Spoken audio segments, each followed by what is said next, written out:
हम लोग कृष्ण भावनामृत की प्राप्ति पुस्तक के चौथे अध्याय को पढ़ रहे हैं। कृष्ण को यथारूप जानना, इसको शुरू करते हैं।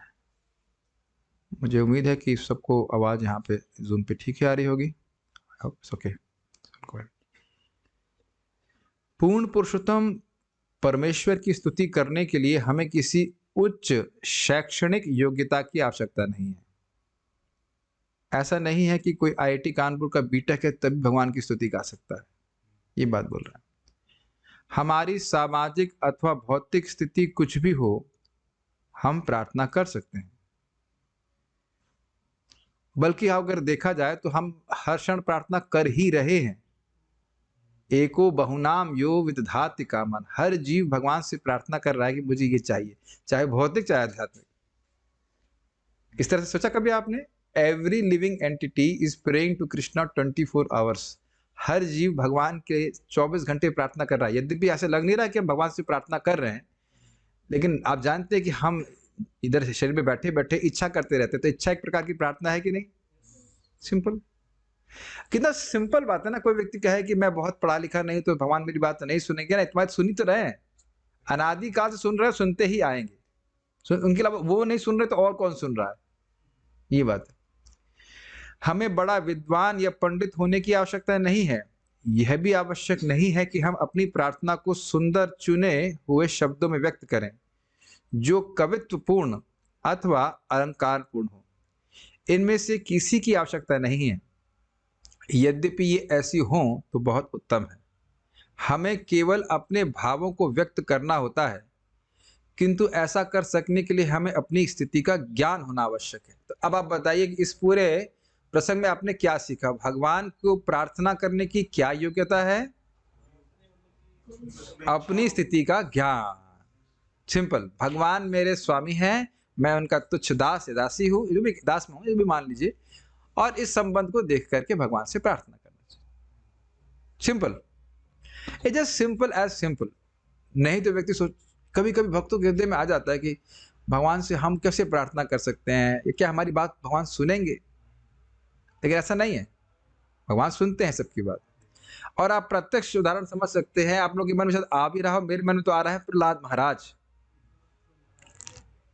और प्रहलाद महाराज नम्रता प्रस्तुत करते हुए कहते हैं कि जब ब्रह्मा जी, शिव जी ने और उत्तम उत्तम श्लोकों में आपकी स्तुति करी, आप संतुष्ट नहीं हुए, तो मैं तो उग्र जाति में, असुरों की जाति में पैदा हुआ हूं, मैं आपकी कैसे स्तुति कर सकता हूं? तो आप समझ गए, यही योग्यता है।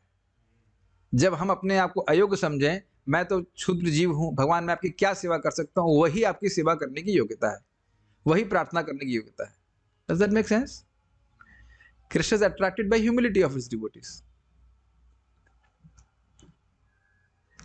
आज बहुत हृदय से अच्छी प्रार्थना मेरे हृदय में आ रही थी, बहुत अच्छी प्रार्थना कि भगवान आप मुझको प्रेम दें ताकि मैं दूसरों को प्रेम दे सकूं, क्योंकि हर व्यक्ति इसी का भूखा है। If you actually think about it, and then everybody becomes attracted to such kind of preaching, is it not? People really don't care. What is that? People don't care how much you know, they want to know how much you care.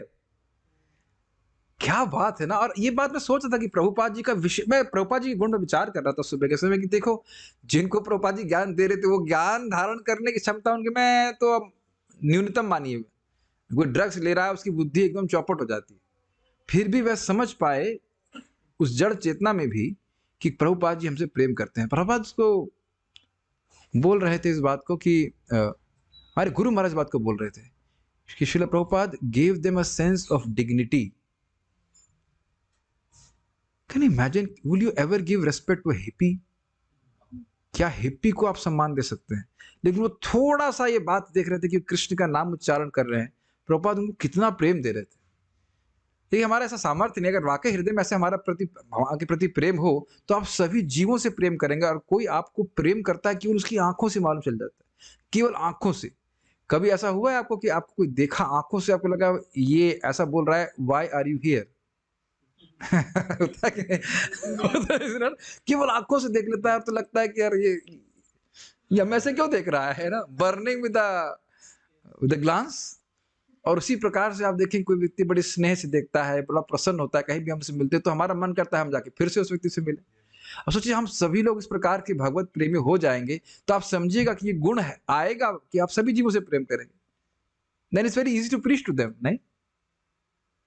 इसका मतलब नहीं कि वो कैसे हैं, आप समझ रहे हैं? प्रेम इस पे निर्भर नहीं कर रहा है कि वो व्यक्ति कैसा है।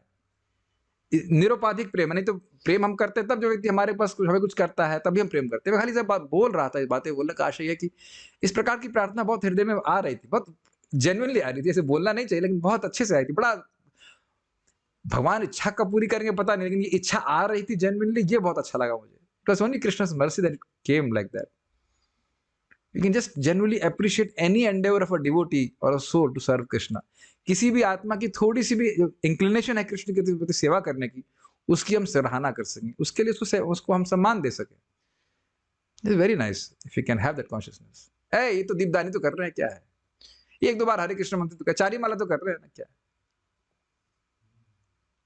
कभी-कभी वैसे देखिए ये तो मैनेजमेंट की बात है, कभी-कभी मैनेजमेंट में आता है, भाई ये ब्रह्मचारी तो सेवा नहीं करते, बस 1-2 आरती कर लेते दिन की।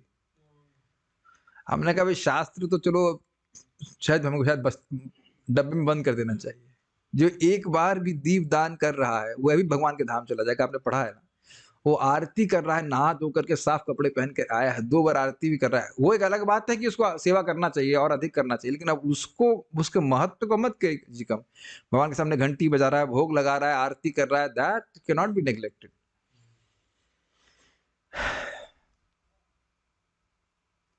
खैर, हमको बात हम खाली क्षमा कीजिएगा, हम खाली इस बात हम नहीं क्षमा नहीं मत क्षमा की बात नहीं, हम खाली बात ये कर रहे थे कि once you realise your position, तब हम भगवान से ठीक प्रकार से प्रार्थना कर सकते हैं। नहीं तो प्राय व्यक्ति भगवान से सही से प्रार्थना नहीं करता है।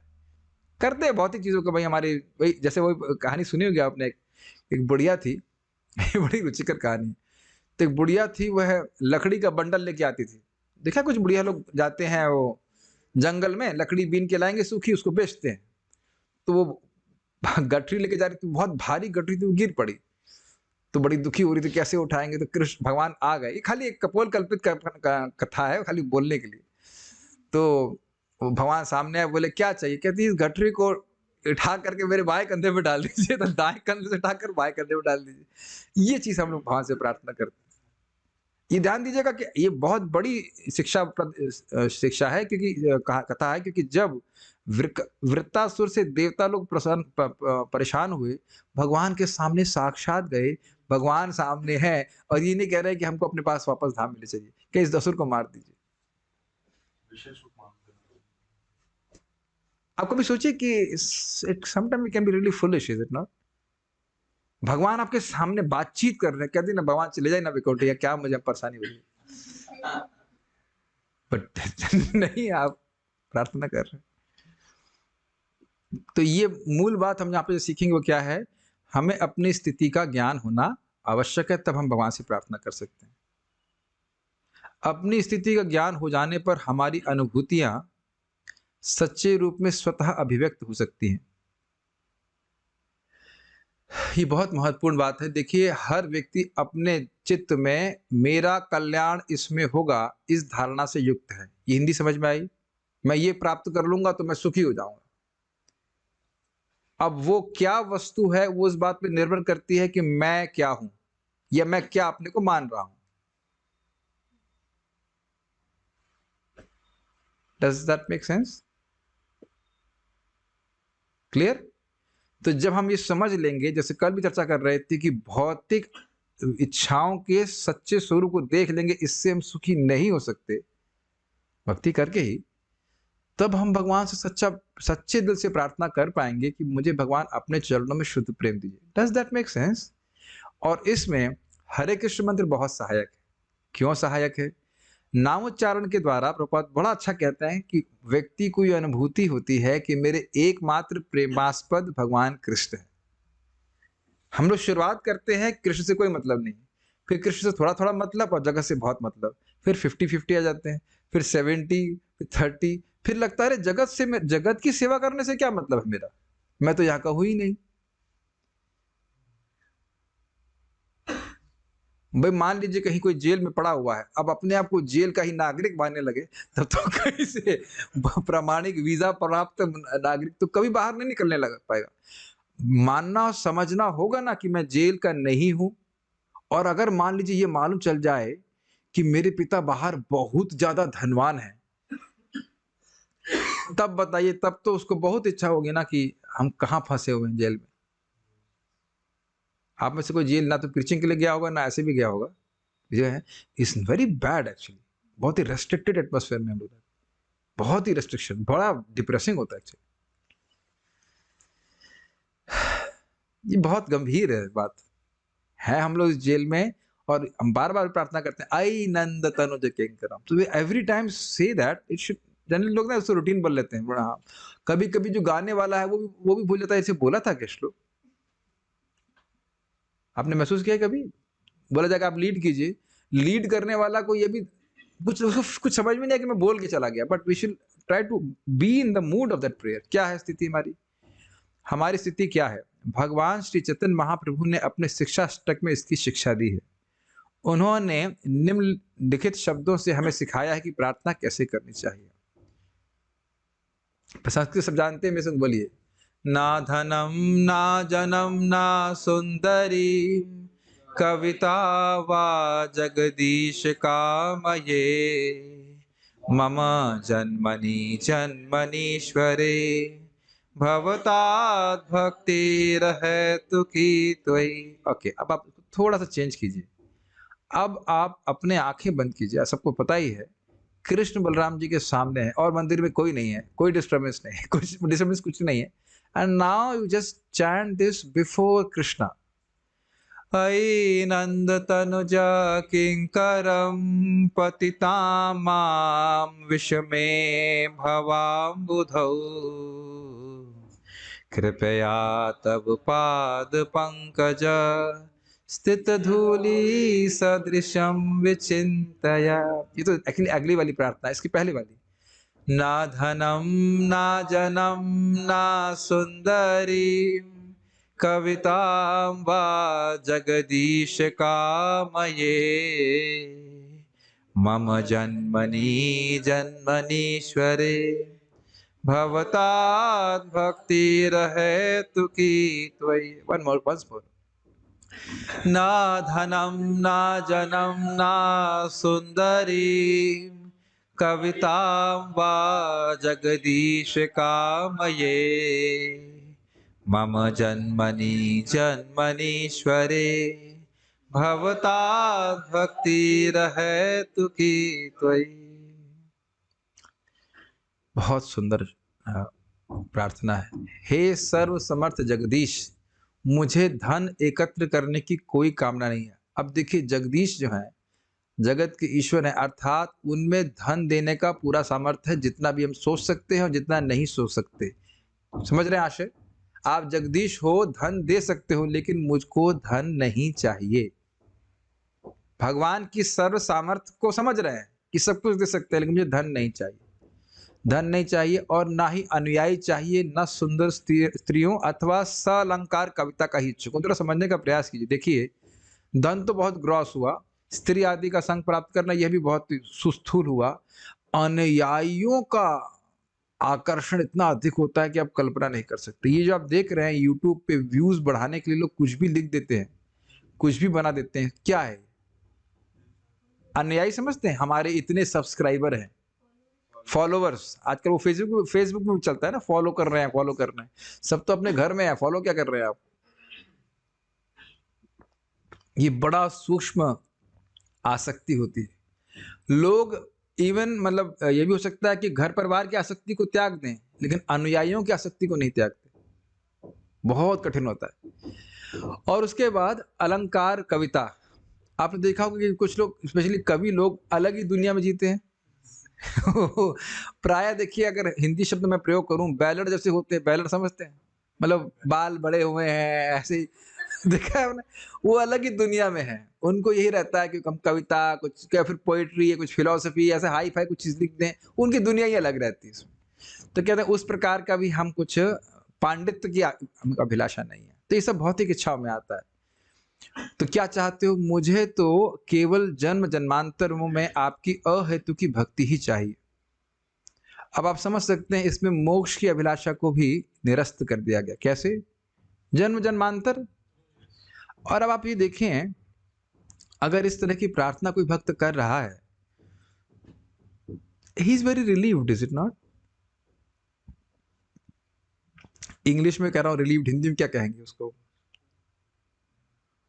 सुकून कह सकते हैं, मतलब हाँ, मुक्त कह लीजिए। मतलब वह चिंतित नहीं है। धन प्राप्त करने की इच्छा एक चिंता है कि नहीं? स्त्री आदि प्राप्त करने की या अनुयायी प्राप्त करने की, he is free from all these anxieties. Anxiety कहेंगे उद्विग्नता। अरे भाई, ये नहीं तो कम से कम जन्म मृत्यु के चक्र से तो मुक्त होना की उद्विग्नता तो होती है। नहीं, वह भी नहीं। तो क्या जीवन का लक्ष्य है? ये जो भक्ति की लता का बीज गुरु महाराज के द्वारा प्राप्त है, इसमें प्रेम का फल उत्पन्न हो जाए, ये आशा है। अहेतु की भक्ति का अर्थ तो यही हुआ ना। उदाहरण से समझिए कि मान लीजिए आज आपने आम का पेड़ लगाया है, तो कल आप पानी देंगे, परसों फिर पानी देंगे, फिर रात बीतेगी और उसके बाद फिर पानी देंगे, और फिर रात बीतेगी और फिर पानी देंगे, और फिर रात बीतेगी फिर पानी देंगे। कब तक पानी देते जाएंगे, खाद देते जाएंगे, जब तक इसे पेड़ बड़ा होकर के, या लता जो भी कह लीजिए, बड़ा होकर के इसमें फल ना लग जाए। समझ गए मैं क्या कहना चाहता हूं? एक जन्म, रात्रि मतलब मृत्यु, उसके बाद फिर जन्म, फिर अपने भक्ति लता को सींचना है, फिर जन्म, उसके बाद फिर भक्ति लता को सींचना है। तो कुछ लोग घबरा जाएंगे, प्रभु जी एक जन्म भगवान के पास नहीं जाएंगे, who cares, who cares. Krishna को ले जाना है तो एक ही जन्म में ले जाएं, और कृष्ण जी सोच रहे हैं कि नहीं, अभी दोबारा जन्म लेकर तुम और आगे प्रगति करो, तो वह भी ठीक है। और आप ये बताओ कि क्या चिंता करने से हम चले जाएंगे? कॉन्ट्रैक्ट भगवान साइन किए कि तो तुमको ठीक है भैया, बात दे, तुमको एक ही जीवन में लेके आना है। भगवान चाहते तो हैं, लेकिन उनकी इच्छा है, इज इट नॉट? देखिए, ये बहुत रहस्यमय बात है। भगवान का भक्त भगवान के पास जाना चाहता है या नहीं रहना चाहता है, लेकिन वह भगवान की इच्छा पर निर्भर करता है कि वो कब युक्त देखते हैं, उसको योग्य देखते हैं वापस बुलाने के लिए। वो ऐसा is not a order, Krishna is not order carrier, order supplier. जब भगवान की इच्छा होगी तब हमको वापस वो लेके जाएंगे। आप मेरी बैलेंस कर पा रहे हैं? ऐसा नहीं है कि उसकी भगवान के धाम जाने की इच्छा नहीं है, इच्छा तो बहुत है, लेकिन एक तो स्वाभाविक नम्रता है, मैं तो योग्य नहीं हूं, और जब भगवान योग्य समझेंगे तो मुझे वापस ले जाएंगे। मेरा कार्य है कि मैं अपनी भक्ति को बढ़ाऊं, भक्ति को भक्ति प्राप्त करने के लिए उपयोग में लाऊं, भक्ति को धन जन आदि प्राप्त करने के लिए नहीं इस्तेमाल करूं। There has to be a goal in life which is being mentioned here. जीवन का उद्देश्य होना चाहिए। इसलिए बोला जा रहा है क्योंकि देखिए, प्राय लोग इस ओह, somebody from Russia also has joined. I thought he has disappeared. Welcome. इन पे आरोप लगाया गया था, जो भक्त मुझे दिख रहे हैं, कि भक्ति में जल्दी आने वाले लोग जल्दी गायब भी हो जाते हैं। कुछ क्रिटिक्स ने आपके ऊपर आक्षेप किया था। थैंक यू, आपकी भक्ति लता बीज अभी है, good, but I don't know Russian. I know you understand Hindi. Happy to see you life. ऐसा लगता है कि बच्चे को जन्म दिया, बच्चा मर गया, मर करके वापस आ गया। ऐसा लगता है। That's good. Anyhow, happy to see the devotees. So, आप अगर इस श्लोक पे थोड़ा विचार कीजिए तो आप, it's like in this consciousness, no, like you are relaxed, chill. हाँ, चिल, कि कभी जाएंगे भगवान के पास। आप बताइए, आपने कभी सोचा था कि कब से भक्ति कर रहे हैं आप जानवी माता जी? 2019 और आज है 2022। With in 3 years now in Vrindavan. आप कब से कर रही हो? 2017, 2 साल सीनियर हैं, ठीक है। और आपको 1 साल तो हो गया है, ऑलमोस्ट 1 साल हो गया आप वृंदावन में, और मुझे तो 5 साल के बाद एंट्री मिली थी। Already you are in spiritual world, that's amazing, is it ना? अब नहीं ये हमको बोले थे, क्या नाम है, जनी निवास प्रभु। हाँ, जनी निवास प्रभु बोले थे, यस। ये वृंदावन धाम तो प्रलय में भी नष्ट नहीं होता है। यहाँ आइए, यहाँ से मत जाइए, सेवा करिए, शरीर छोड़ दीजिए, आपको तो बंधन लगा है ना घर में? नहीं, दिल्ली भी धाम है, ठाकुर जी वहां भी रहे हैं हस्तिनापुर पे इंद्रप्रस्थ में, हस्तिनापुर में। मेरठ भी धाम ही कहा जाएगा, मेरठ में तो हस्तिनापुर है, तो वहां तो आप जानते हैं कृष्ण रहे थे, तो वो भी धाम ही है एक प्रकार का, भगवान ने लीला करी थी, इज इट नॉट? वैसे आज मेरे भक्त लोग दिख रहे थे, मुझे बताइएगा क्या वाकई अभी भी हस्तिनापुर किला पांडवों का है वहां पे? अगर है तो मैं जरूर वहां पे एक बार आके देखने का इच्छा होती है। आप लोग देख करके फोटो खींच करके लाइएगा, अगर है मुझे भेजिएगा, फिर मैं जरूर जाऊंगा। मेरे पांडवों से मुझे बड़ा आकर्षण लगता है।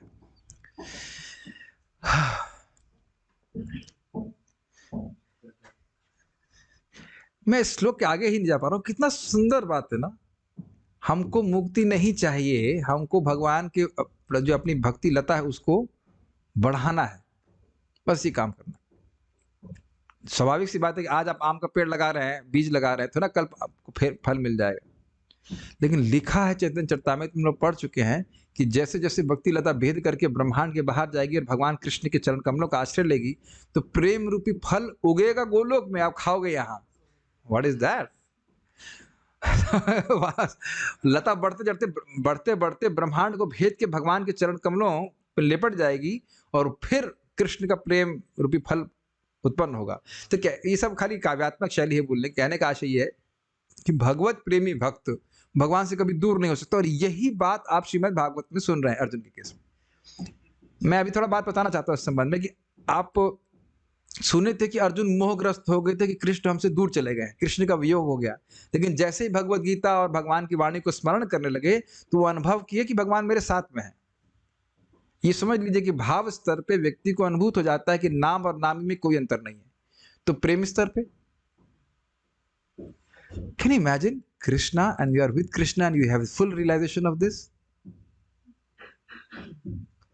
जब ये सब सुनते हैं तो लालसा जागृत हो जाती, क्यों नहीं मुझे भाव, मैं क्यों ना भाव भक्ति को टारगेट करूं, जब भी मिले, क्या दिक्कत है? छोटे छोटे अर्थ लेके क्यों चलूं? मैं कई बार बोला करता हूं इस बात को कि कोई व्यक्ति कंपनी में जाता है तो क्या सोचता है, जिंदगी में चपरासी बना रहा हूं? उसकी कुछ लालसा रहती है कि मैं सेवा करूंगा तो आगे जाकर के मैं और प्रमोशन होगा। यहां तो चपरासी को भी जीएम नहीं बनाया जाएगा, ऐसा नहीं देखा जाता है। लेकिन भगवत प्रेम में कोई उपाधि का कोई ऐसा सिस्टम नहीं कि आप नीचे हैं ऊंचे हैं, ऐसा तो नहीं बोला जा रहा है। What is the difficulty in desiring? और समझेगा जिस प्रकार का भक्त है वह जल्दी आ जाता है। Okay, go ahead. हाँ, माइक पे बताइए, पूछिए। प्रार्थना तो कर रहे हैं, कौन है? हाँ बोलिए। प्रार्थना तो हम कर रहे हैं ऊपर से कि धन नहीं चाहिए, स्त्री नहीं चाहिए, लेकिन एक्चुअली हृदय में तो इच्छा बहुत रहती है। फिर अच्छा प्रश्न किया, सबको सुनाई पड़ा कि हो सकता है धन की इच्छा, स्त्री की इच्छा हो, और हम बोल रहे हैं। ये मैं एक्चुअली अच्छा किया आपने बोल दिया, मैं बोलने वाला था कि प्रारंभ में हम उन प्रार्थनाओं से आइडेंटिफाई नहीं कर पाते, लेकिन इन प्रार्थनाओं का अपना प्रभाव है। प्रभुपाद जी कहे, जैसे हम लोग भजन गाते हैं, गुरु मुख पद्मा वाक्य इत्यादि, उसको बोलने से ये हमारे अनर्थों पे वज्रपात की तरह कार्य कर रहा है। इनकी अपनी एक शक्ति है। अगर आपको याद हो, हम उस क्लास में थे, महाराज जी बता रहे थे ना, दुर्वासना रज्जु। तो महाराज कह रहे थे कि प्रार्थना करते हैं कि भगवान हमारे हृदय में बहुत सारी वासनाएं हैं, फंसे हुए हैं, ले लीजिए उनको, लेकिन कुछ को छोड़ के रखना चाहते हैं, कुछ को बचा करके रख जाते हैं। लेकिन कह रहे हैं कि बोलते बोलते बोलते फिर वो हृदय में बात, वो क्या कहते हैं इसको, रेजोनेट करता है। आपका जो प्रश्न है उसी तरह कहना कि प्रार्थना तो हम बोल रहे हैं, लेकिन हमारा जो हृदय है वो उससे रेजोनेट नहीं कर रहा, मैच नहीं कर रहा है। लेकिन देखिए, जाप करते करते, भागवत सुनते सुनते हृदय में वह लालसा भी है कि देखिए अर्जुन का कितना प्रेम है। अभी आप सुन रहे हो कि भाव स्तर पे ये अनुभूति होती है कि भगवान का नाम भगवान से अलग नहीं है। क्या एकदम इच्छा नहीं आ रही कि भाव स्तर पे पहुंचे? मैं तो मुझे अपनी बहन की हंसी बनाऊंगा, पता नहीं कितना भजन करती है, कम से कम 17 साल पहले की बात होगी, तब तो बिल्कुल जप नहीं करती थी। लेकिन गोलोक के बारे में सुनी तो बोली गोलोक पहुंच जाए तो बहुत मजा आएगा। हमने कहा फिर भी पहुंच जाओगी, फिर भी पहुंच जाओगी, तुम भजन नहीं करोगे। लेकिन अब आकर के उसने वो बोला है ना, तो अब देखिए कुछ तो जब कर रही है, 4 माला 5 माला जो भी कर रही हो, शुद्ध जीवन जी रहे हैं, भगवान का प्रसाद ग्रहण कर रहे हैं, ट्रैक तो आ ही गया ना। तो बार बार ये बोलने का बड़ा प्रभाव होता है। ये प्लस आप जान रहे हैं, जिस व्यक्ति की कृति आप बोल रहे हैं, आप उसका संग कर रहे हैं। तो चैतन्य महाप्रभु की वाणी है, उसका संग कर रहे हैं आप, तो वो शुद्ध भी तो कर रही है। देखिए ये जो इच्छाएं हैं ये कवरिंग है आत्मा की। क्या था? अनर्थ उपशमो साक्षात भक्ति योगम अधोक्षज। तो उसमें प्रपात कहते हैं कि ये जो अनर्थ इत्यादि में एक सुपरफ्लूअस, जैसे मलाई जैसी होती है ना ऊपर की लेयर, उस तरह से जीव तो पूरी तरह से शुद्ध है। तो बार बार इस प्रकार के शुद्ध शब्द का संपर्क में आने से हम शुद्ध होते हैं। जैसे आप सुनते हो कि त्रिणादपि सुनिचिना हो जाएगा व्यक्ति, तो उसके हृदय में प्रेम जागृत बड़ी आसानी से हो जाएगा। ये सुना है ना आपने? तो जब बारंबार इस प्रार्थना को बोलेंगे तो स्ट्राइक करेगा कि क्यों ना हम त्रिणादपि सुनिचिना के स्तर से भक्ति करें। ये जो आप बोल रहे हो ना, ये सब मेरे संग एकदम मैं अपने को अनुभव कर चुका हूं कि जैसे कोई बात मैं सच्चिदानंद महाराज की सुन रहा था, उससे मैं बिल्कुल रिलेट नहीं कर पा रहा था। कह रहे थे ये शुद्ध नाम भजन क्या है? व्यक्ति समझे कि मैं आत्मा हूं, मेरा इस स्थूल और सूक्ष्म शरीर से कोई संबंध नहीं है, और भगवान को प्रसन्न करने के लिए मैं इस नाम सेवा में प्रयुक्त हो रहा हूं। तो इससे मैं बिल्कुल रिलेट नहीं कर पाता था, but now I can little bit relate to it. तो सुनेंगे और अब देखेंगे साधना करते करते वो बातें आपका हृदय रेजोनेट कर लेगा। उसको क्या बोलेंगे, उसको मतलब रेजोनेट समझ पा रहे हैं? वो उसकी फ्रीक्वेंसी मैच होती रहेगी। लेकिन कैसे कर रहे हैं उस पर भी निर्भर करता है। अब जैसे आप बैठ करके थोड़ा मन लगा करके अर्थ का विचार करते हुए इस प्रार्थना को बोलते हैं तो उसका अलग प्रभाव है। अब एक ये भी तरीका कि चलते चलते बोल रहे हैं, नयनम नादनम सुंदरी कविता में।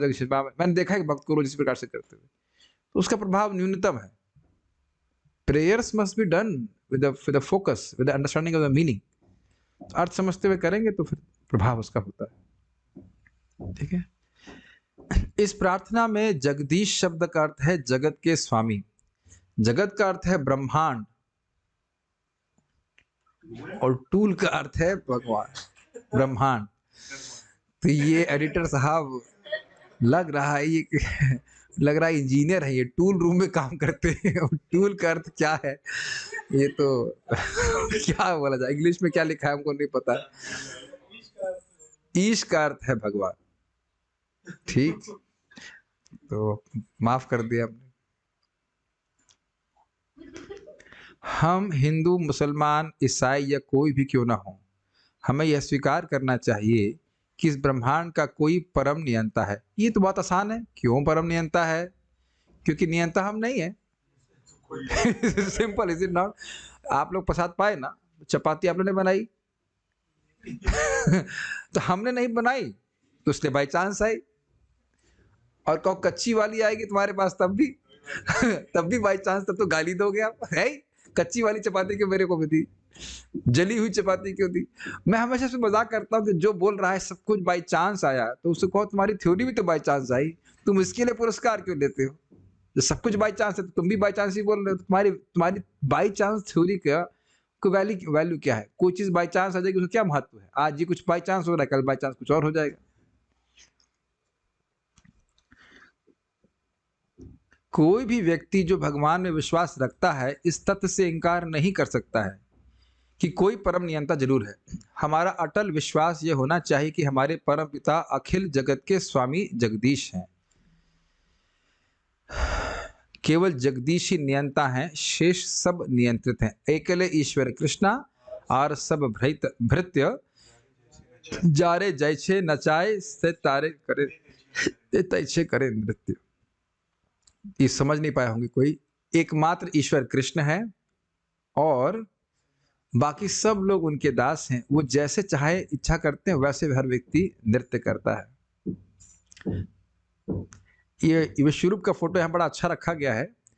भगवान जब महाभारत का युद्ध हो गया था तो भगवान लौट रहे थे, तो एक उत्तुंग ऋषि थे, उत्तुंग ऋषि, और वह भगवान से बड़े क्रोधित थे कि तुम युद्ध को रोक सकते थे, तुमने रोका नहीं, तुमको शाप देता हूं मैं। तो देने ही वाले थे, इतने में भगवान जो है विश्वरूप दिखा देगा।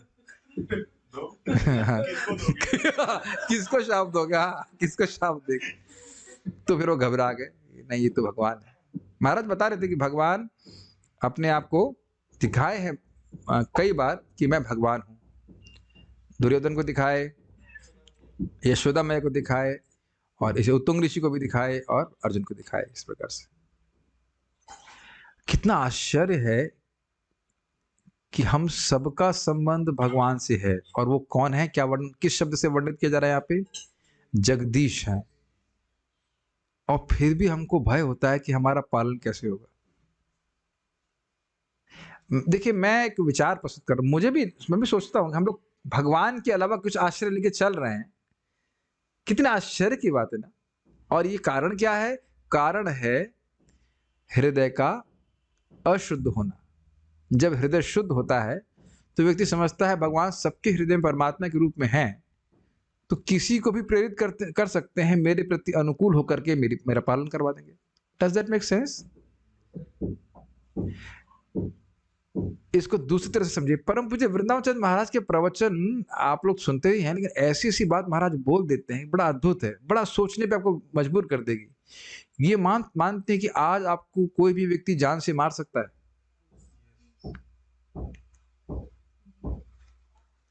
नहीं नहीं नहीं, भगवान की इच्छा तो है ही, तो भाई बोल रहा हूं कि आज ऐसा संभव है ना कि कोई भी व्यक्ति मार दे। ये हो सकता तो अनजाने में मार दे, संभावना है, ऐसा होता ही है। तो यानी कि भगवान किसी के द्वारा भी मुझको आज मरवा सकते हैं, तो किसी के द्वारा पालन नहीं करवा सकते। क्या बात महाराज बोले। और क्या जीवन में ऐसा नहीं देखा जाता कि व्यक्ति एकदम असहाय भी हो जाता है? कभी कभी अकस्मात कोई व्यक्ति आता है जो एकदम अनुकूल होता है। वो क्यों हो रहा है बताइए? इसीलिए मैं बारंबार कहा करता हूं कि हमें दूसरों के कल्याण के लिए कार्य करना चाहिए। आप दूसरों के कल्याण के लिए कार्य करेंगे तो आपका कल्याण आगे भगवान करते हैं। कभी दूसरों का अहित नहीं करना चाहिए। मैं खाली से बातें बोल रहा हूं कि है मतलब कि केवल भगवान से संबंध अनुभव ना करने के कारण इस प्रकार की अनाश्रयता का अनुभव व्यक्ति करता है कि हमारा ध्यान कौन रखेगा।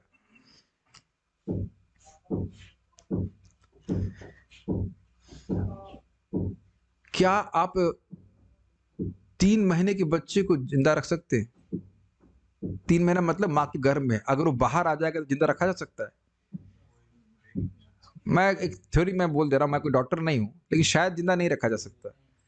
लेकिन हम लोग जिंदा रहे ना। क्लिक किया मैं क्या कह रहा हूं? हम क्या प्रमाण है कि हम लोग जिंदा रहे? बताओ आके घर में, क्योंकि यहाँ पे जिंदा है। Simple, quite simple, is it not very simple answer. आप उसको बाहर जिंदा नहीं रख सकते। बाहर अनुकूल परिस्थिति है, बाहर हवा है, पानी है, उस बच्चे को जिंदा नहीं रख सकते। और जिस परिस्थिति में वो जिंदा रह रहा है अंदर, वो जिंदा रहने के लिए बिल्कुल अनुकूल नहीं है। आप सामर्थ्य देख रहे हैं भगवान का? सोचने वाली बात है ना। समझ गए मेरी बात? मां के गर्भ में जिंदा रहने वाला कोई स्थान नहीं है। आप लोग के रूम में 4 लोग हैं और 25 लोग आपके रूम में रह जाए तो एकदम कंस्ट्रिक्टेड, बिल्कुल नहीं रहना चाहिए, एकदम भरे हुए सब तरह से, जहां हम हिल भी ना सके, सांस भी ना ले सके, लाइट भी नहीं है, पानी भी नहीं है गीजर को मतलब ही नहीं है, कुछ भी नहीं है, और फिर भी व्यक्ति जीवित रह रहा।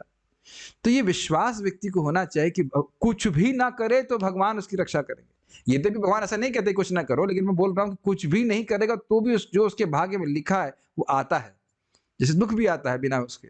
भाई इस बात पे बोल रहा हूं कि भगवान जगदीश है, नियंता है, सब पूरे जगत के नियामक है। तो क्या वे अपने भक्तों का पालन नहीं करेंगे? ठीक है, जो व्यक्ति कार्य करे करना चाहिए, लेकिन चिंता नहीं करना चाहिए। ये सोचना चाहिए कि मैं उन भगवान को सुखी कैसे कर सकता हूं। मुझे बहुत अच्छा शब्द लग रहा है, जगदीश। वो नियंता है और शेष सब नियंत्रित है। शेष सब नियंत्रित है। सोचिए, आप भगवान को प्रसन्न होने वाले कार्य कर रहे हैं और सारे उनके चेले हैं, सब उनके द्वारा नियंत्रित है, तो आपके प्रति अनुकूल नहीं कर देंगे। आप लोगों को विश्वास हो या ना, हम अपनी बात बताते हैं। हमने तो प्रैक्टिकल देखा किस प्रकार से। मैं आईटी में पढ़ाई वढ़ाई तो करता नहीं था, मेरे को नौकरी करने की इच्छा नहीं थी, मैंने कोई उत्तर भी इंटरव्यू का ठीक नहीं दिया, फिर भी मुझको ले लिया उन्होंने। और मैं जगन्नाथ जी के लिए कुकिंग करता था। हमने कहा जगन्नाथ जी नौकरी वोकरी तो करनी नहीं हमको, आप ये करवा दीजिए, इसका लैपटॉप का लोन चुक जाए, फिर हम निकलेंगे वहां से। अमेजिंग। कोई ना जीडी ना कोई, अब क्या होता है उसे, कुछ भी नहीं किया। मैंने कहा अरे क्या लेने वाले, एक व्यक्ति को लेना तो मुझको ले लिया। मुझे बहुत हंसी आती, बहुत हंसी आती। और कोई टेक्निकल प्रश्न का उत्तर भी ठीक से नहीं दिया। मुझे पढ़ता ही नहीं था, पढ़ने का मन ही नहीं करता था। और फिर भी जो है, और बात पूछने लगी कि मैं बहुत बातें नहीं करना चाहता हूँ, लेकिन बड़ा मुझको विश्वास होता है उससे। सारे आध्यात्मिक प्रश्न करने लगे।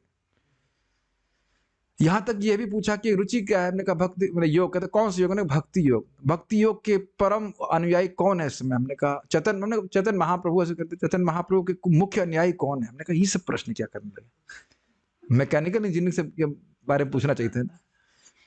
हमने कहा रूप गोस्वामी पाद। हमने कहा नहीं नहीं नहीं, रिसेंटली मैं शीला ऐसी भक्ति वेदांत स्वामी प्रभुपाद। ऐसा लगता है इसका उनका फॉलोअर रहा होगा, उसका मेन व्यक्ति। और बाकी लोग मुंह बना रहे थे, कहते ये कौन आ गया। इवन हेड शेव था, सोचिए। टाई बेल्ट पैंट शर्ट और कोट जूता ये उधार लेके गया था। मैंने कहा मुझे ना नौकरी करने कुछ करना है, मुझे ज्वाइन नहीं करना था, मेरे को उस लैपटॉप को लॉन्च चुकाना। मैं तो अपने जीवन में ऐसा देखा हूँ बहुत अच्छी तरह से। और वहां पे जाकर कुछ खास काम नहीं किया और बस करके वापस आ गया। ज्वाइन कर लिया। कृष्ण ये सब ये मत कहिए कर्म है, मैम नहीं, हम नहीं मानते कर्म, हम कुछ नहीं मानते। कृष्ण नियंता है, वो किसी को आपके प्रति तुरंत अनुकूल बना सकते हैं। हम तो अपने जीवन में देखे। आप भी बता रहे थे ना कैसे जॉब नहीं लग रहा था, उसका आप भक्ति करते रहो। बारंबार बोला सुबह आप बढ़िया से माला कीजिए, आप कृष्ण को, ये इसी जगदीश इन्हीं नियंता को के वो कार्य करना है जो बिल्कुल चाहते हैं, वो बिल्कुल चाहते। यज्ञ नाम जप यज्ञ उसमें। मैं आज पे बहुत विचार कर रहा था कि भगवान तो ऐसे आग्रही है कि तुम कुछ अच्छा कार्य कर दो, और आप जुट करके वो कार्य कर रहे हैं जो भगवान को सबसे अधिक पसंद है। हरे कृष्णा कृष्णा कृष्णा हरे हरे, हरे राम राम राम हरे हरे। तो आपके भौतिक जीवन में भी देखिएगा समस्याएं सॉल्व होती चली जाएंगी, होती जाएंगी ही पक्का। इतना चिंता करने की जरूरत नहीं, बस केवल एक चिंता करें कि हमारा नाम व्रत पूरा होगा कि नहीं, बस ये चिंता मत। मैं खाली जगदीश पे ही बोल रहा हूँ कि कितने भगवान शक्तिशाली हैं और हम पता नहीं। अच्छा दूसरी बात, जगदीश हैं, परम नियंता हैं, पूरे ब्रह्मांड को बनाने वाले हैं, उनसे जाके लॉलीपॉप मांगना बेवकूफी है कि नहीं? है ना, सोचने वाली बात है। जो व्यक्ति आपको अपने आप को दे सकता है, उससे उनको ना मांग करके कहो लॉलीपॉप दे दीजिए। कोई जाए कि हम कहाँ जा रहे हैं भाई, हम प्राइम मिनिस्टर से मिलने जा रहे हैं, क्या करना होगा? लॉलीपॉप लेने जा रहे हैं। अब हंसी, अब बेवकूफी लगेगी कि नहीं? तो ये धन जन ये जो भी कुछ है लॉलीपॉप मांगने जैसा है कृष्ण। और ये लिखा भी है कि भुक्ति मुक्ति देकर के कृष्ण अगर छूट जाते हैं तो भक्ति नहीं देते। ठीक है, लॉलीपॉप संतुष्ट है, बाद में आएंगे, बाद में देखेंगे इसको। जगदीश शब्द कितना सुंदर है। तथापि अनीश्वरवादी लोग यह शब्द पसंद नहीं करते, क्योंकि वे यह मानना पसंद करते हैं कि वे खुद ही नियंता है, किंतु वस्तुतः तथ्य यह नहीं है। मुझे आज भी वो बात याद है, 2003 में एक बापू की किताब थी, समझ गए? वो लोगों को आशा दिए थे बहुत कि वो सब लोग भगवान है। उससे पहले तक मैं उनकी कोई पुस्तक पढ़ता था, यौवन सुरक्षा इत्यादि ब्रह्मचार्य के बारे में, मैं अच्छा लगता था, अब कुछ जानते नहीं थे। तो मेरा मित्र भी पढ़ता था उनकी किताब। तो एक किताब में यही लिखा हुआ है, तुमसे ही सूर्य उग रहा है, तुमसे ही चंद्रमा चल रहा है, तुम्हारे भय से ही वायु चल रही है। अब देखो लिखा क्या है, भागवत का शब्द, भगवान बोल रहे हैं मद भयात वातु वातोयम, मेरे भय से वायु चलती है। तो मद में खुद को बिठा दिया। मुझे इतनी गुस्सा आया बाद में, गुस्सा मतलब उससे तो समझ ही नहीं आया, मैं रिलेट ही नहीं कर पाया, मेरे भय से वायु चल रही है। दैट इज नॉट लिटिल, आपके भय से वायु चल रही है। कोई भी जो एक सामान्य व्यक्ति उसको स्वीकार करेगा, मेरे भय से सूर्य, हम तो सूर्य को देखते नहीं, सूर्य उग के अस्त भी हो जाता है, वहां सोते ही रहते हैं ना, बहुत सारे कार्य। चंद्रमा हमारे भय से उग रहा है, वेरी डिफिकल्ट टू डाइजेस्ट। ये है मूर्खता। तो आप देख रहे हैं ये प्रभुपाद जी क्यों कह रहे हैं।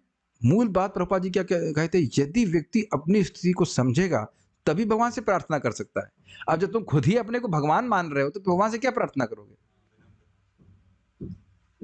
क्लियर हो रहा है? इसीलिए सिद्धांत समझना बहुत जरूरी है। जब मैं ही भगवान हूं तो पर गजब हैरान हूं भगवान तुम्हें कैसे रझाऊं। सुना है कि भाई ये रोटी भी ब्रह्म है और मैं भी ब्रह्म हूं और आप भी ब्रह्म है, तो हम समझ रहे, बड़ा हैरान हूं मैं कि ब्रह्म को ब्रह्म में कैसे खिलाओ। ऐसे महाराज बता रहे थे, कोई व्यक्ति बोल रहा था तो महाराज बोले भाई जो तुम भी ब्रह्म हो और रोटी भी ब्रह्म है, तब तो तुम नहीं सोचते कि गजब हैरान हूं मैं कि मैं इस ब्रह्म को, इस रोटी ब्रह्म को इस ब्रह्म में कैसे ठूसूं। तब तो आप ठूस लेते हैं। और भगवान की सेवा होती तो बड़े हैरान हो। कोई हैरानी की जरूरत नहीं है, भगवान को भोग लगाना है, प्रणाम करना है।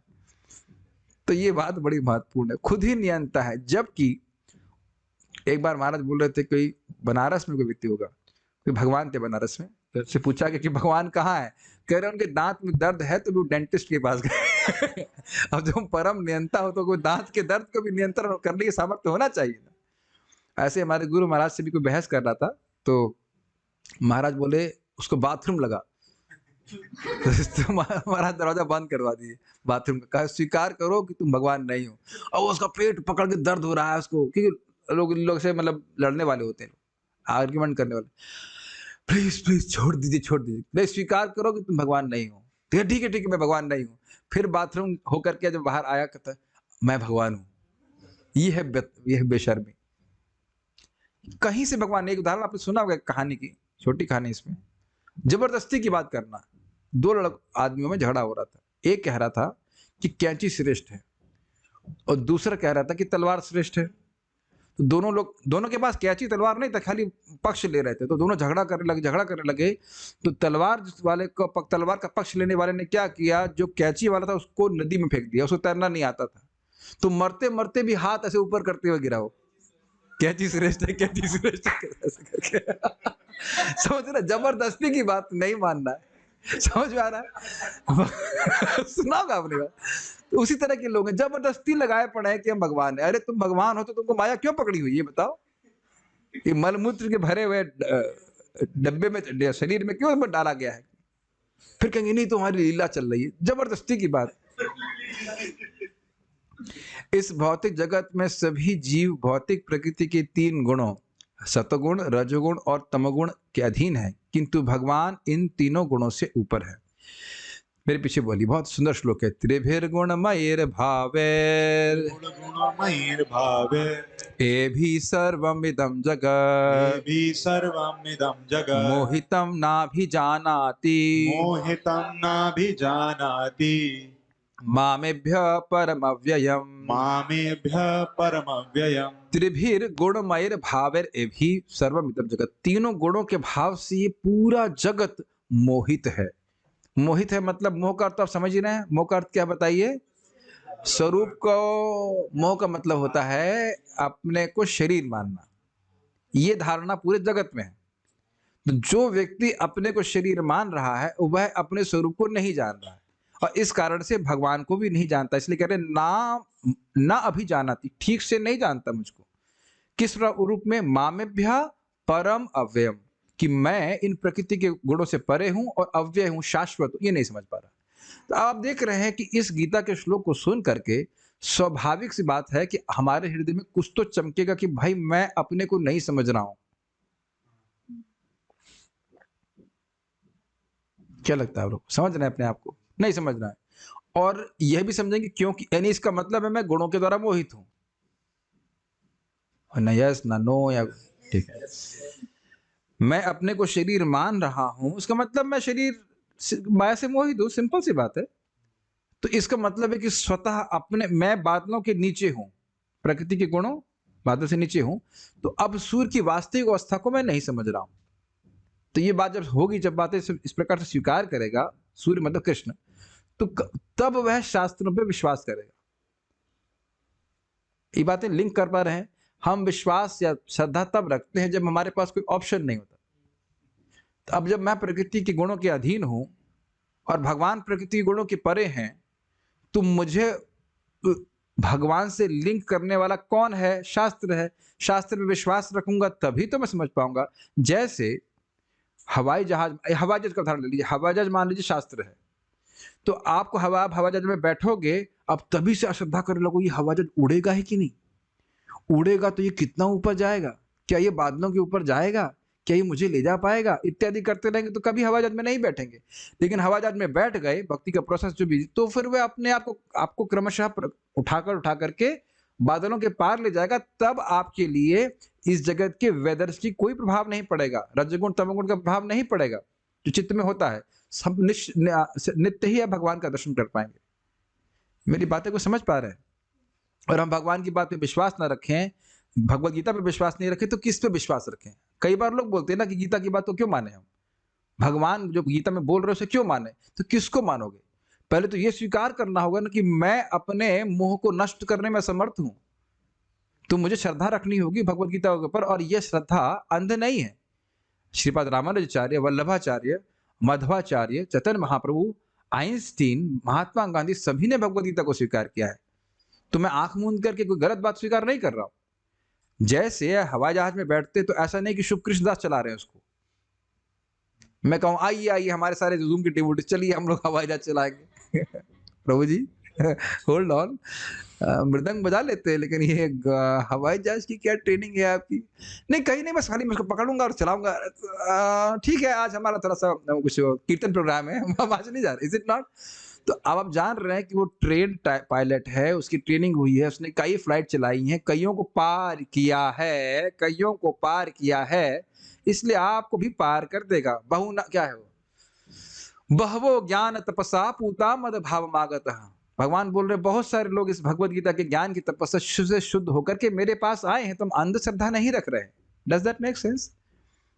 ये श्लोक बहुत सुंदर प्रपात कोट कर रहा है कि हम लोग सब लोग गुणों से मोहित हैं, भगवान इस जगत के नियंता है और गुणों के नियंता है, हम लोग गुणों से नियंत्रित हैं। प्रकृति के तीनों गुण सत्व रज और तम द्वारा विमोहित ये सारा जगत इन गुणों से परे मुझ अविनाशी को नहीं जानता। क्या है? Mind is ruled by our karmas and karmas make our nature. Sattva rajas Tamas, one who can go beyond one's nature can merge with absolute। ये क्या क्या फोटो डाल दी है, पता नहीं क्या, कुछ सोच नहीं रहे हैं क्या है ये, समझ नहीं रहा। बलून है ये, क्या है मुझे पता है, तुलसी लगा रखी है उसमें, I have no idea, maybe this photo can be removed, I have no idea what they are speaking on. Anyways, तो जो व्यक्ति भगवान के जो प्रकृति के गुणों से पार होगा वही भगवान को ठीक ठीक समझ पाएगा। उसके हाँ, और इसलिए हमको भगवान के बारे में जो भी जानकारी प्राप्त करनी है वह शास्त्र से जानकारी प्राप्त करनी पड़ेगी। और यही बात हमारी चल रही है कि कैसे हम अपनी स्थिति को समझें। जब व्यक्ति अपनी स्थिति को ठीक से समझेगा तो भगवान से प्रार्थना कर पाएगा, भगवान को ठीक से जान पाएगा। तो ठीक से जान पाने के लिए आवश्यक है कि व्यक्ति शास्त्र से ज्ञान प्राप्त करे। इसके आगे चर्चा क्या होगी हम कल सुनेंगे। Stop here. Okay, Srila Prabhupada की जय। ताई गौर प्रेमानंदे।